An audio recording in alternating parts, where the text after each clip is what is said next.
Hi, I'm Dr. Patrick Andersen of Madison Max Living. There are literally thousands of articles and studies published every day.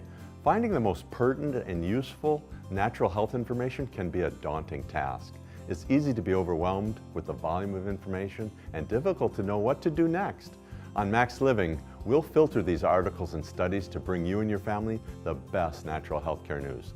Join co-host Stacy Hansen and myself coming up next.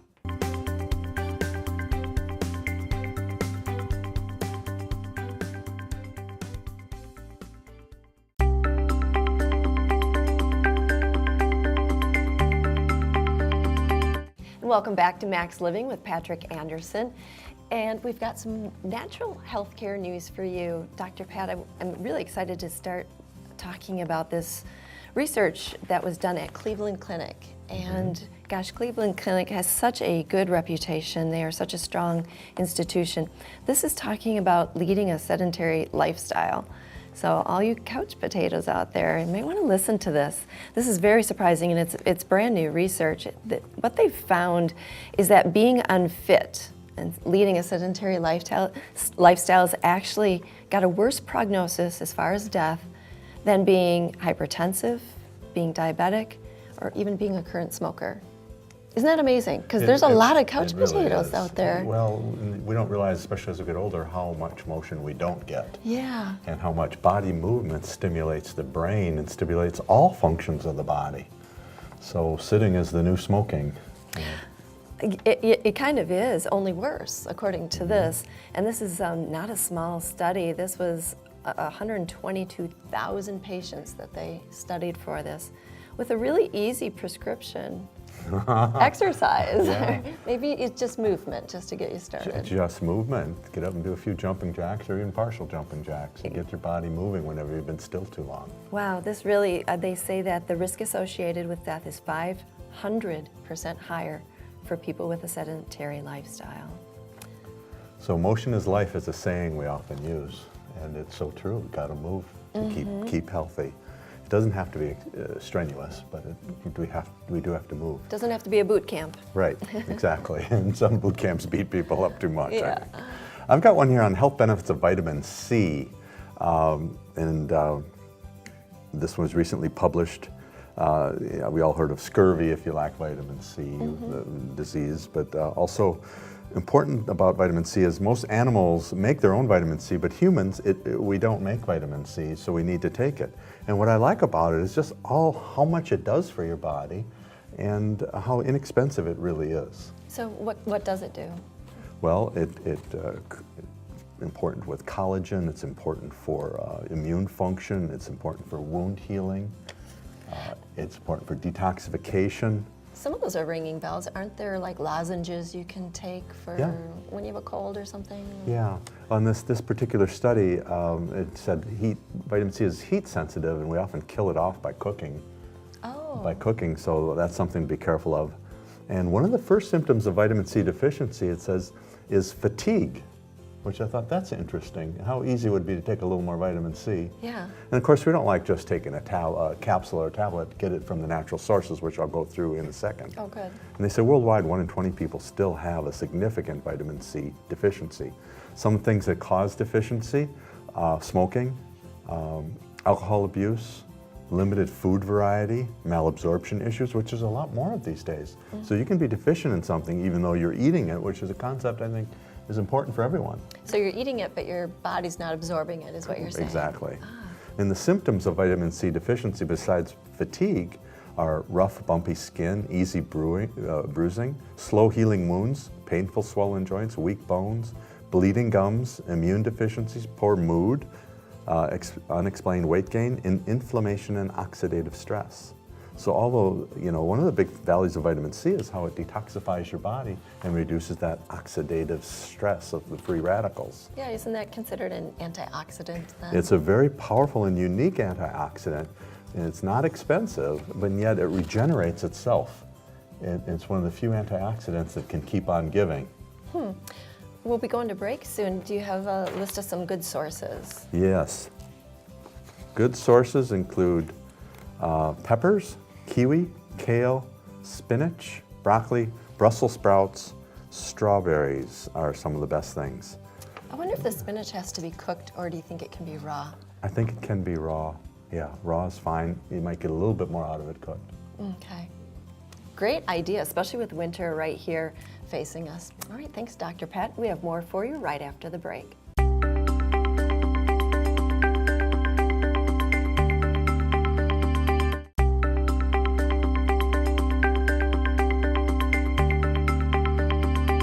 And welcome back to Max Living with Dr. Patrick Andersen. We have more natural health care news for you.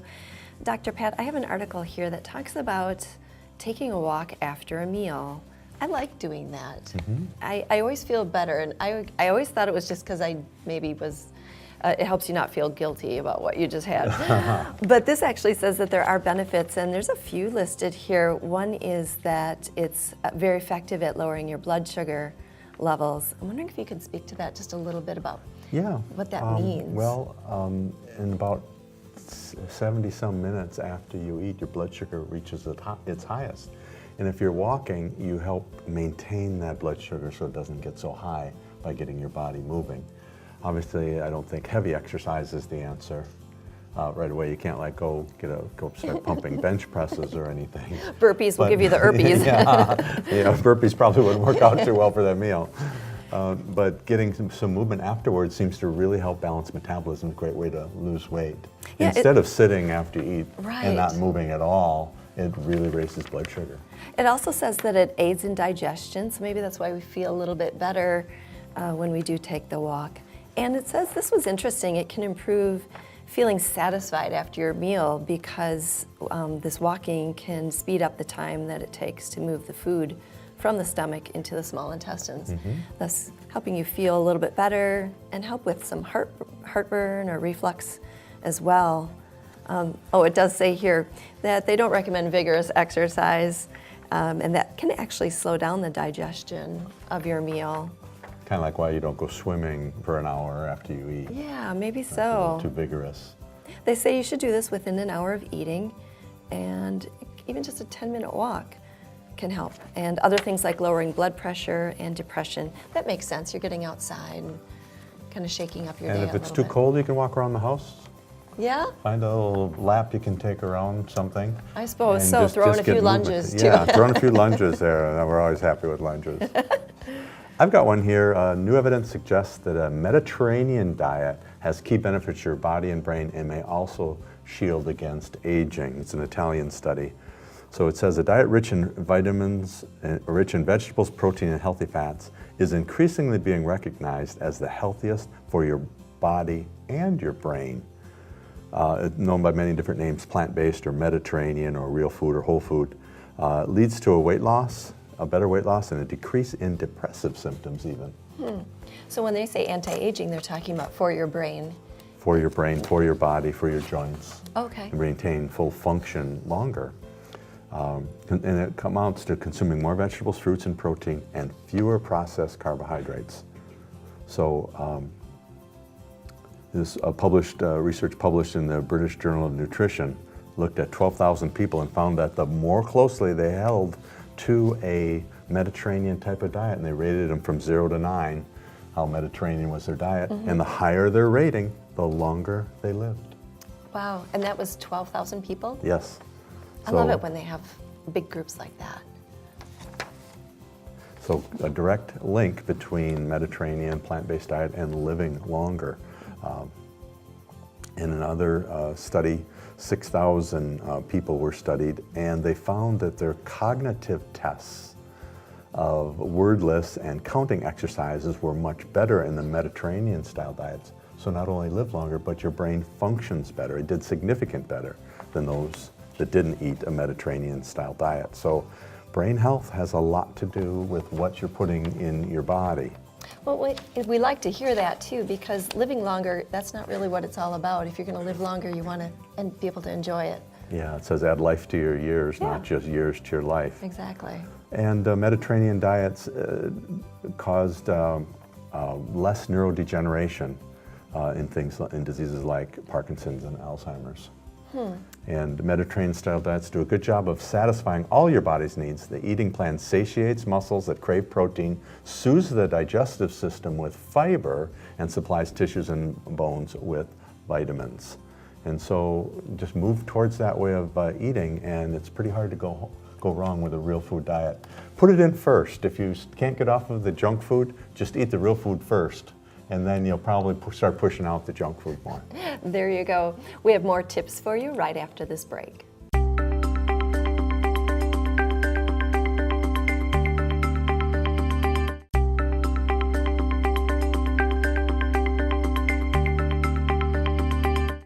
Welcome back to Max Living. We have more health tips for you.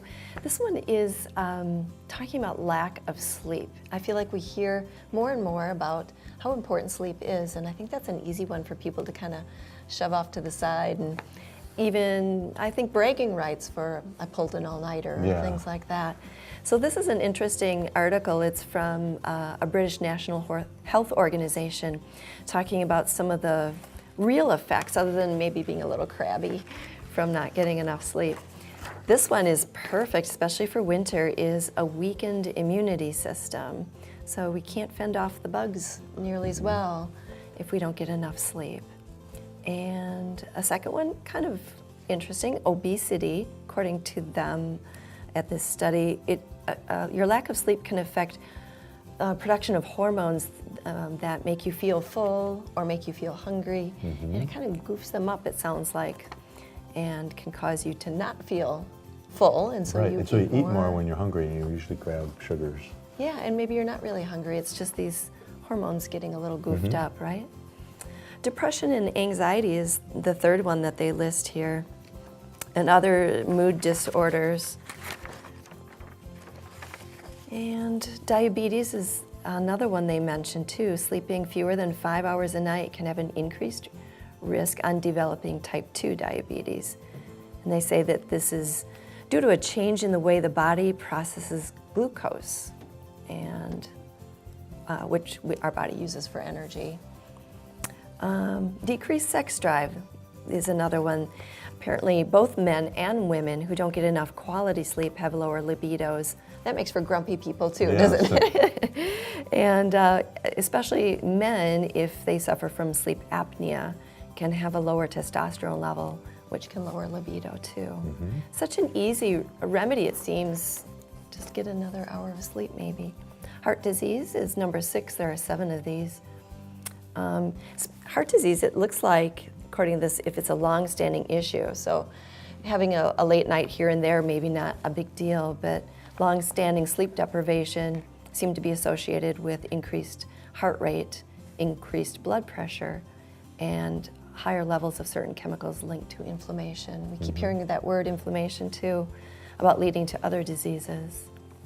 And if a couple's trying to conceive a baby, it says even decreased fertility can result from lack of sleep. Both men and women actually can be affected by that. Isn't that amazing? It is, yeah. It says regular sleep disruptions can cause trouble conceiving by reducing the secretion of reproductive hormones. So they recommend at least 8 hours, but I know we all kind of differ on that. Yeah, 8 to 9. If you go over 9, it tends to be hard on the heart. One study of about 80,000 nurses said if you get less than 5.5 hours of sleep, you get a significant increase in heart disease. But also, if you go over 9 hours sleep, you get an increase in heart disease. So there seems to be a sweet spot for sleeping. From past work with sleep, the average American is about an hour short of sleep a night. And then the quality of sleep isn't necessarily that good. 1 in 3 people on any given night do not sleep well at all. And there's a lot of things that affect that. The use of screens before going to bed, the blue light stimulates the retina. It's hard for the nervous system to calm down. You know, I have a setting on my phone, I think it's called night mode or something, and it'll do it automatically. So starting at, I think, like 7 o'clock at night, it switches off of that blue screen to something else that supposedly doesn't. So too many people are on the computer late at night, and that stimulation is too much for them to actually get a restful sleep. And so not eating too late, not exercising too late, because of the stimulation. Taking a hot bath. And then as your body cools down, that cooling just keeps going to calm your body down to a point of sleep. There's a lot of sleep hygiene issues that can be done to help that way. Yeah, and lots of benefits you can get from getting that extra hour. Thanks, Dr. Pat. We have more healthcare news for you right after this break.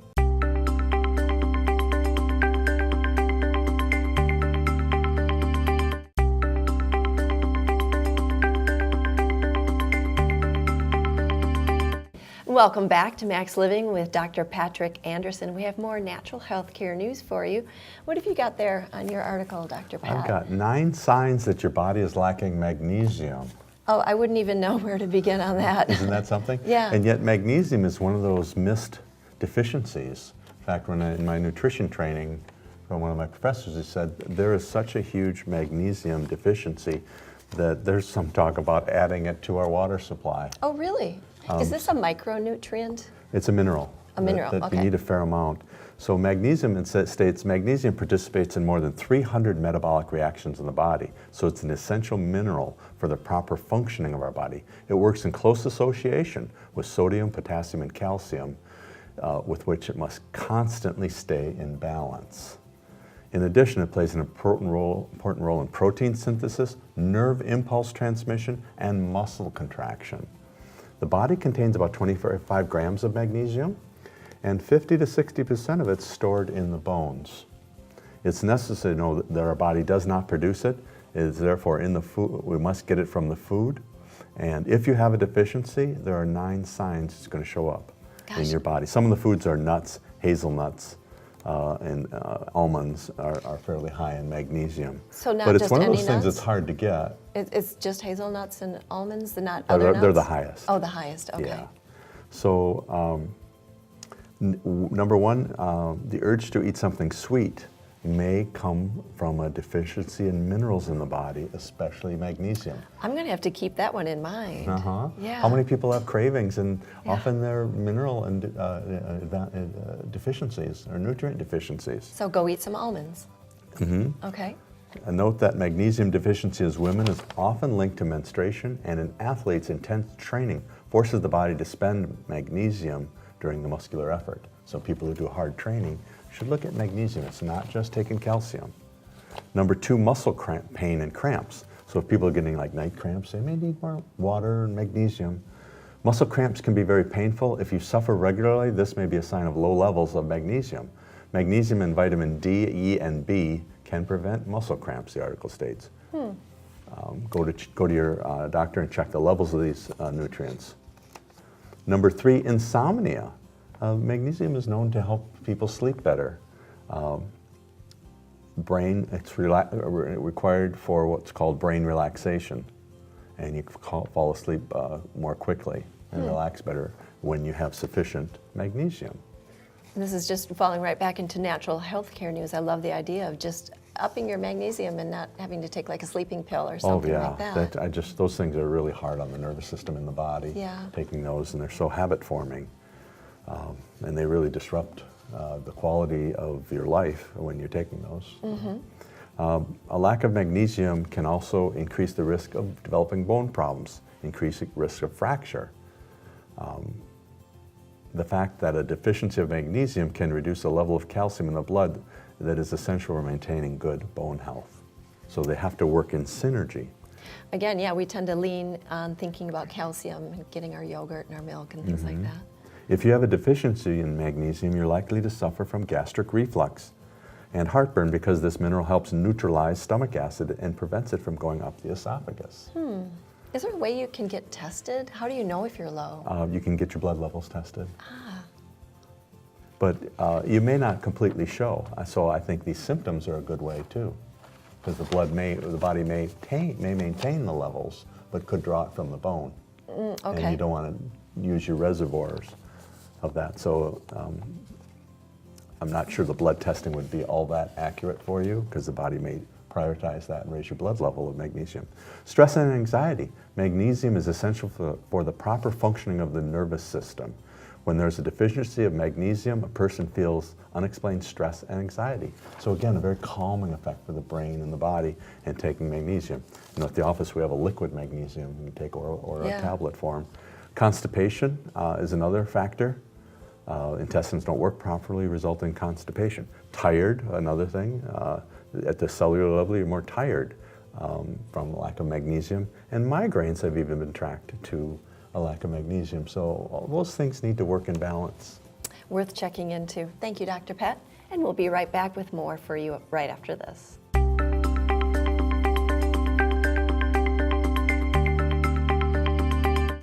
Thank you for watching our show on Natural Healthcare News.